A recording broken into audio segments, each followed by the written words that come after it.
मोठी बातमी पाहतोय। शेतकऱ्यांना कर्जमाफीच्या मागणीसाठी माजी मंत्री बच्चू कडू त्यांच्या नेतृत्वात नागपुरात आंदोलन सुरू आहे। शेतकऱ्यांनी नागपूर हैदराबाद महामार्ग रोखून धरलाय आणि यावेळी पोलीस आणि आंदोलक शेतकरी यांच्यात राडा झाला। आंदोलकांनी पोलिसांच्या गाड्या रोखण्याचा प्रयत्न केला। यावेळी झटापटी काही शेतकऱ्यांचे कपडे फाटल्याचं दिसत आहे। एक्सक्लुसिव्ह दृश्य तुम्ही सामच्या स्क्रीनवरती पाहताय। पोलिसांनी मारहाण केल्याचा आरोप आंदोलकांनी केलाय आणि म्हणून काही काळ तणावाची परिस्थिती निर्माण झाली होती।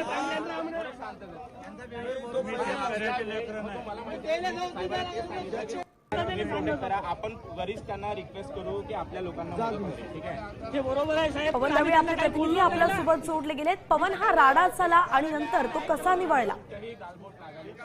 नक्कीच बच्चू कडूंचं दिव्यांग आणि शेतकऱ्यांच्या कर्जमाफीसाठी महाएल्गार आंदोलन सुरू आहे। दरम्यान रात्री जामता चौक परिसरात आंदोलक शेतकऱ्यांना पोलिसांकडून उठवण्याचा प्रयत्न केला होता। रास्ता रोको सुरू असताना त्यावेळी शेतकरी आणि आंदोलक पोलिसांमध्ये थोडी बाचाबाची झाली। पोलिसांच्या गाड्या अडवण्याचा ज्यावेळी शेतकऱ्यांनी प्रयत्न केला त्यावेळी काही पोलीस अधिकाऱ्यांनी शेतकऱ्यांना रोखण्याचा प्रयत्न केला। मात्र या झटापटीत काही शेतकऱ्यांचे कपडे सुद्धा फाटले, त्यांना मारहाण झाल्याचा शेतकरी आंदोलकांनी आरोप सुद्धा केलेला आहे। मात्र वरिष्ठ पोलीस अधिकाऱ्यांनी लगेच घटनास्थळी धाव घेतली आणि ती परिस्थिती नियंत्रण आणण्याचा प्रयत्न केला। मात्र असं असलं तरी आंदोलकांचा हा अपमान असल्याचा आरोप तेथील उपस्थित शेतकरी नेत्यांनी सुद्धा केला। त्यामुळे या घटनेमुळे शेतकऱ्यांमध्ये संताप व्यक्त करण्यात येत आहे। बच्चू कडू काय निर्णय घेतात याकडे पाहणं फार महत्वाचं आहे। धन्यवाद पवन, अगदी सविस्तर अपडेट आपण दिली।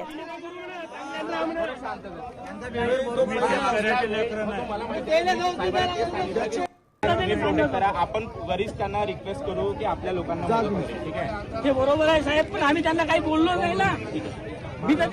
आम्ही त्यांना एवढंच म्हटलं होतं की साहेब आमचे पोरं बारं आम्ही घरी सोडून आले आहोत आणि आम्हालाही आम्ही तुमची जेवणाची तुमची राहण्याची सोय जरी या शहरामध्ये आहे, पण आम्ही हजारो किलोमीटर दुरून आलो आहोत आणि आम्ही या दुरून आम्ही आमच्या मागण्या घेऊन पूर्ण आलो होतो आणि त्यांनी कोणतंही ऐकलं नाही। माझे कपडे पकडून मला मारहाण केली आणि मला साईडला खिचत नाही। देश विदेशातील प्रत्येक घडामोडींचे लाईव्ह अपडेट मिळवण्यासाठी आता साम टीव्हीच्या सर्व सोशल मीडिया प्लॅटफॉर्मला लाईक, फॉलो आणि सबस्क्राईब करा। तसंच सर्व नोटिफिकेशनसाठी बेल आयकॉन प्रेस करायला विसरू नका।